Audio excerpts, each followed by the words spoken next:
अम्मे नारायणा देवी नारायणा लक्ष्मी नारायणा भद्रे नारायणा अम्मे नारायणा देवी नारायणा लक्ष्मी नारायणा भद्रे नारायणा। देवी नारायणीयं दशकं 21 नन्दसुतावतारम्। सर्वेऽपि जीवा निजकर्मबद्धा ये ते षडा सन्द्रुहिरण्यपौत्राः तन्निन्दया दैत्यकुले प्रजाताः पुनश्च शप्ता जनकेन दैवात् तेनैव ते शौरिसुतत्वमाप्ताः हताश्च कंसेन तु जातमात्राः श्रीनारदेन ऋषिवरेण देवी ज्ञातं पुरावर्तमिदं समस्तम्।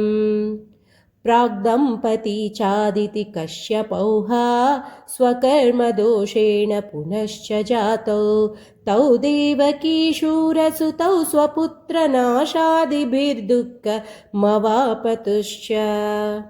त्वं देवकी सप्तमगर्भतो वै गृह्णान्त्यनन्तां शशिशुं स्वशक्त्या निवेश्य रोहिण्युदरे धरण्यां मर्त्यो भवेत्यच्युतमादिशश्च। प्राक्कर्मदोषात् ससुहृन्मघो नः क्रुद्धेन शप्तो भृगुणा मुरारिः दयार्ह संसारि दशामवाप्स्यन् हा देवकी गर्भमथा विवेश। पूर्णे तु गर्भे हरिरर्धरात्रे कारागृहे देवकनन्दनायाः जज्ञे सुतेष्वष्टमतामवाप्तः शौरिविमुक्तो निगडैश्च बन्धात्। व्योमोत्थवाक्येन तवैव बालं गृह्णान्न दृष्टः खलु गेहपालैः निद्राङ्गतैस्त्वद्विवृतेन शौरिर्द्वारेण यातो बहिराततोषम्। त्वं स्वेच्छया गोपकुले यशोदानन्दात्मजा स्वापितजीवजाले अजायथा भक्तजनातिहन्त्री सर्वं नियन्त्री सकलार्धदात्री। तव प्रभावाद् एको गच्छन्न भीतो यमुनामयत्नं तीर्त्वा नदीं गोकुलमाप तत्र दास्याः करे स्वं तनयं ददौ च। तयैव दत्तामथ बालिकां त्वामादाय शीघ्रं सततो निवृत्तः कारागृहं प्राप्य ददौ प्रियायै स चाभवत् पूर्ववदेव बद्धः।